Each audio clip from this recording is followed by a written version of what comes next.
खांडेकर प्रशालेतील 10वीच्या विद्यार्थ्यांना आगळा वेगळा उपक्रम राबवत शालेय निवडणुकीसाठी ईव्हीएम मशीन तयार केला आहे। या नव्या तंत्रज्ञानाच्या सहाय्याने पहिल्यांदाच शाळेतील निवडणूक पार पडली। त्यामुळे शाळेमध्ये लोकशाही मूल्याची जाणीव आणि तंत्रज्ञानाचा वापर या दोन्हींचा संगम बघायला मिळाला।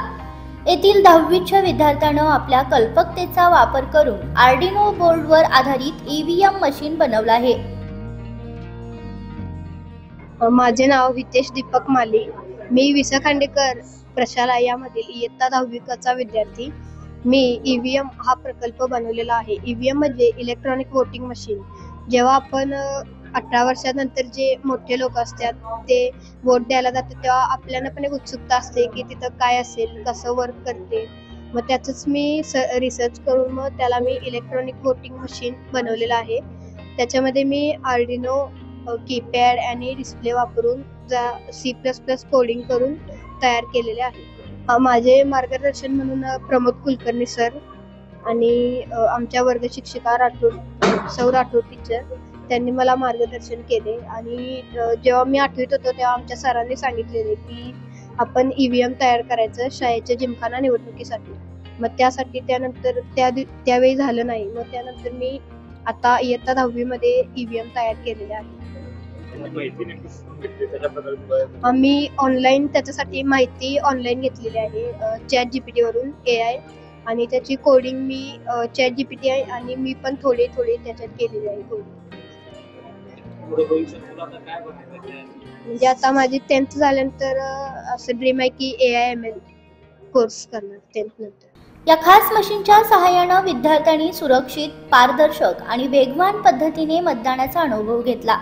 निवडणूक प्रक्रियेत सामील होण्याचा आनंद विद्यार्थ्यांच्या चेहऱ्यावर स्पष्ट दिसत होता। या उपक्रमामुळे शाळेतील निवडणूक पारदर्शक झाली असून मतदानाचा हक्क आणि लोकशाहीचा महत्त्वाचा धडा विद्यार्थ्यांना मिळाला आहे। विद्यार्थ्यांना शालेय शिक्षणासोबत नवीन तंत्रज्ञान आणि भारतामध्ये जे आता तांत्रिक बदल होत आहेत, आधुनिक स्वीकारणं चालू आहे, त्याच्यातला हा एक मुद्दा आहे। अटल टिंकरिंग लॅबच्या माध्यमातून अनेक विद्यार्थ्यांनी या खांडेकर प्रशालेतील अशा प्रकारचे अनेक प्रयोगशील प्रयोग या ठिकाणी केलेत। आणि बाल विज्ञान परिषदेच्या माध्यमातून सुद्धा आम्ही गुजरात आणि भोपाळपर्यंत खांडेकरची मुलं स्पर्धेला पात्र ठरलेली आहेत। एक काळ असाही होता आमच्याकडे की ज्या वेळेला अटल टिंकरिंग लॅब सुरू झाली त्यावेळेला अनेक गोष्टी विद्यार्थ्यांसाठी अनभिज्ञ होत्या, पण या माध्यमातून आमचे विद्यार्थी यशस्वी होत आहेत आणि त्यांना तंत्रज्ञानाची ओळख आज या वयातच होते। आर्डिनो सारख्या गोष्टी त्यांच्या अभ्यासात येत आहेत, सर्किट सारख्या गोष्टी अभ्यासात येत आहेत। आणि त्यामुळं आमचे विद्यार्थी 2019ला याच शाळेचे विद्यार्थी लंडनला जाण्यासाठी पात्र सुद्धा ठरले होते।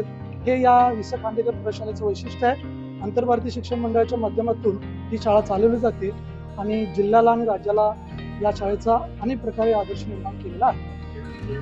त्यामध्ये शालेय जिमखाना मंत्रिमंडळ आपण निर्माण करतो प्रत्येक वर्षी। यामध्ये मुलांना वेगवेगळ्या प्रकारे काय नवीन उपक्रम राबवू शकता या मंत्रिमंडळासाठी त्याचं पहिल्या दिवशी समुपदेशन केलं जातं। त्याच्यातून या हितेश माळी नावाच्या विद्यार्थ्यांना स्वतः ईव्हीएम तयार केलं ज्याच्यामध्ये आर्डिनोचा वापर आहे। या वयामध्ये आर्डिनो समजणं हे मुलांच्यासाठी निश्चितच कौतुकास्पद आहे आणि त्यामुळे हे ईव्हीएम मशीन तयार केलं गेलेलं आहे। आमच्या आंतरभारतीय शिक्षण मंडळातील खांडेकर प्रशालेमध्ये सन 2025-26च्या वार्षिक निवडणुकीमध्ये मुलांनी जे निवडणुकीसाठी लागणारे जे मशीन आहे त्या मशीन त्या स्वतः विद्यार्थ्यांनी बनवलं आहे। हे अटल टिंकरिंग लॅबमध्ये स्वतः ह्या मुलांनी तयार केलेलं आहे। अलीकडं सरकार काही पक्षाकडून या मशीनला विरोध असताना सुद्धा आम्ही ते अपेक्षित न मानता विद्यार्थ्यांनी तयार केलेलं आहे। मुलांच्या पाठ्यपुस्तकाबरोबरच विद्यार्थ्यांना संस्कार, वैज्ञानिक आणि काही गोष्टींची माहिती देण्यासाठी खांडेकर प्रशालेमध्ये ह्या मुलांना इथं योग्य असे शिक्षण दिलं जातं। शालेय पातळीवर नव्या तंत्रज्ञानाचा वापर आणि विद्यार्थ्यांचा सहभाग यामुळे लोकशाही मूल्यांना नवी दिशा मिळते आहे। खांडेकर प्रशालेतील या पुढाकाराचं सर्वत्र कौतुक होत आहे।